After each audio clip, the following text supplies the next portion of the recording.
We're going under the helmet with Prince George Kodiak linebacker. This is Alex Thanos. Let's get the Ironman joke out of the way as quickly as possible. Yeah. Let's see. Yeah. That's my gauntlet today. So, You have a very interesting story. Take us through your football story. So this is my first season back, almost in 5 years. September is going on 5 years.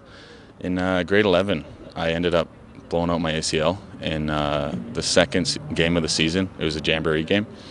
That was against Salmon Arm. So, family came down there and got to watch me, and then all of a sudden I'm just out. And football was like my whole life. I played since I was 6 years old, in Prince George. And, I did a couple years TBC. I played for Jamie before, prior TBC. And it was just, nothing really worked out for me with that when that happened. I had one surgery and I recovered. And then grade 12 was when COVID hit.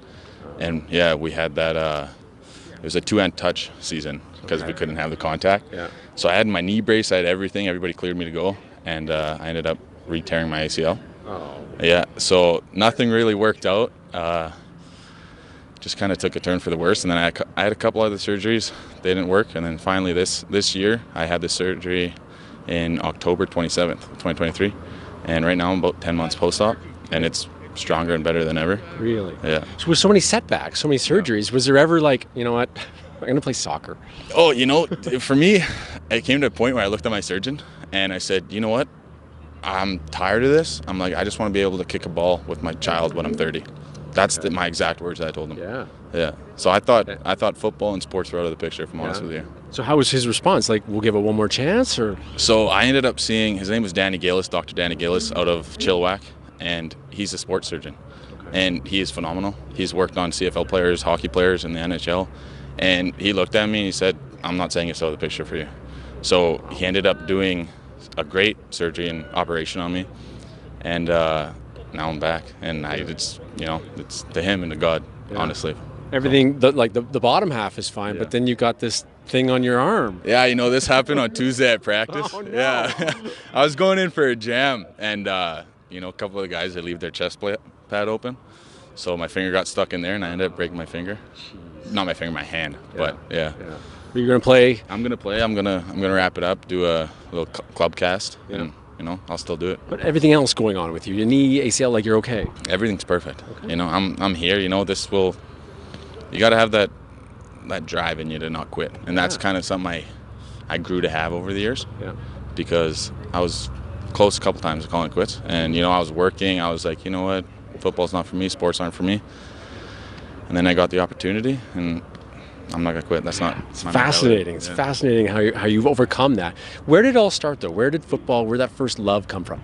Yeah. So I remember I was driving down. It was downtown Prince George. I was born and raised there, like I said, and I was driving down, and there's a sign, one of those old school signs, and it said Adams Football Tryouts, PGYFA, I think it was called. Okay.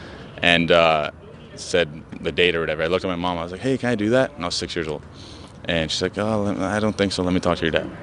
So she goes, talks to my dad. And my dad's like, well, I played rugby when I was a kid, and I think you'd be really good at it, So I went to the little main camp thing, and I remember my first time, it was kicking a football. I went and I kicked it, and I landed up on my back, So I started Charlie Brown moments? Yeah, it was one of those, and everyone laughed at me, and, I had fun there. Yeah. And I was like, you know what, this is it. So then after that, I started playing, and that was pretty good. So who's the biggest cheerleader now? Mom, dad? It's probably my parents, my mom. She's always been there with her kettlebell and everything, so.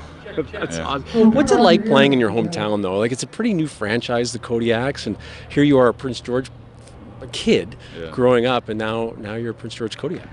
That's the thing is, like, growing up, we never had that. We had the minor team, we had a midget team for a little bit, and we had high school, and that was about it. Anytime I wanted to go play Team BC or anything like that, it was out of my pocket, and I was traveling to the lower mainland to go do these tryouts. And if I didn't make it, I had to drive all the way home, Lower mainland here in Kelowna, all these places, like, you got a big hub where football is. And now that we have that in Prince George, especially with the youth coming up, there's a lot of talent in Prince George that was overlooked. Yeah. And now it's just kind of great to see that we have the city behind us, and we also have the community and this football organization. You're like a trailblazer, right? This is the third year of the Kodiaks. You're just starting to blaze this trail. Yeah. No, it's the third year of the Kodiaks, my first year, And I remember first year when Keon Raymond was there, I actually came and I signed. And then my knee didn't work out. It ended up re-tearing. I couldn't play then. So, but now this is my official first year, and I'm just just doing it for the guys and for my city and for this program. Yeah. Are you a superstitious guy with everything going on, all these bang up and nicks that you have? Is there some sort of superstition that you have? I'm not. You can't say that. I'm a Christian. I come from a Christian family. All my faith is in God. I know whatever's meant to happen is going to happen, and I've been through a lot, but it's all for a reason. I've also found myself in my faith through that. Good for you. So, yeah. Okay, switching gears a little bit. Money no option. Yeah. Your next vacation, where do you want to go? Back to Greece. Yeah. Have you been? Yeah, I was just there, and I left end of May. I came back July 5th. Wow. So, yeah. And you're invited to play for the Kodiaks. Yeah, I was here for main camp, and I told Jamie I was doing the practices, and I was like, hey, I got a question for you. He's like, yeah, what's up? You're going to Greece? And he knew it right away. And I was like, yeah. He's like, you booked the ticket yet? I was like, no, I was going to book it. He's like, okay, go ahead. So I got the family there and everything. Yeah. And go see them, go see everybody else. What part of Greece? Incredible. We're my family's from the northern side of Greece, Alexandroupoli. It's by the Turkish border. Okay. So, yeah. Wow. Okay, now you shared a lot. Last question. What's one thing people don't really know about you? I love to hunt. Right now, my dad's kind of getting mad at me because September is elk season. Okay. And last season we went hard during elk season, but we have a bye week end of August, early September. So I'm hoping I can get in there and do a little bit of elk hunting and hopefully get it done within that first week. Just be safe and be healthy, okay? 100%. Everything's meant for a reason. This hand's a setback, but it's not going to stop me. Yeah. The knee was a setback. It didn't stop me. I'm still here.